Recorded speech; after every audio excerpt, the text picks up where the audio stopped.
असतो हाय. शेतात पिकल्यावरच काय फोडणी द्यायला येते. ही फुलणी टाकायची मोहरी आहे. मोहरी ही कापून आणि बनवून बसवून ती कापून गोळा करून ठेवावं लागतं एक बार. हे मित्रांनो, ह्याला काही राशी मशनीमध्ये घालायचं नसते, असं पायानं चोळायचं असते रास करताना. पायानं चोळून उधळून ह्याला गोळा करून ठेवावं लागतं. असं कापून कापून गोळा करून ठेवलं का मग वाळू द्यायचं. वाळू दिल्यावर मग चोळून घ्यायचं. चोळून उधळून गोळा करून मग विकायचं. फोडणीला होतंय. फोडणी टाकायला होतंय. आपल्या शेतकऱ्याचा माल राहतो. हे काकाला चलत नाही असं. मोहरी कशाला चलती? लोणच्याला चलती.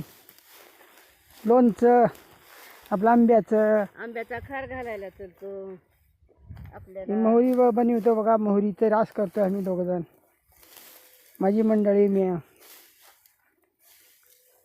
आणि आपल्या भरपूर पिकतात आपल्या शेतात.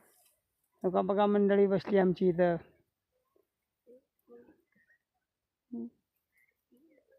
हा पण मालकीन म्हणतो.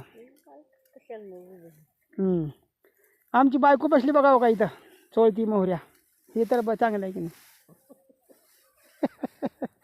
हां, बर बर बर बर बर बर. हो का बघा, हे असं बांधून ठेवायचं असतंय.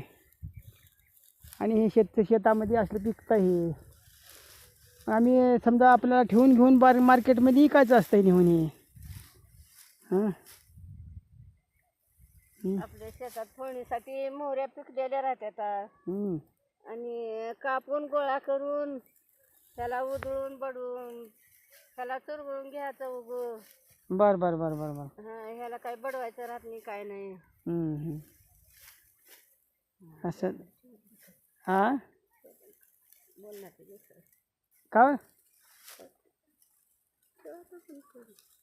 हां, हो का बघा, असं पायानं चुरवळलं की ह्याची रास होते.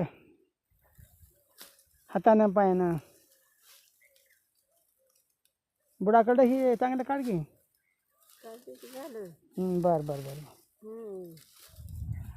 एक दोन शेंगा राहतात मध्ये, त्याला अरे राम राम राम. चुळून घ्यावं लागतंय. बर बर. चांगलं असतंय भाजीला फोडणी टाकायला.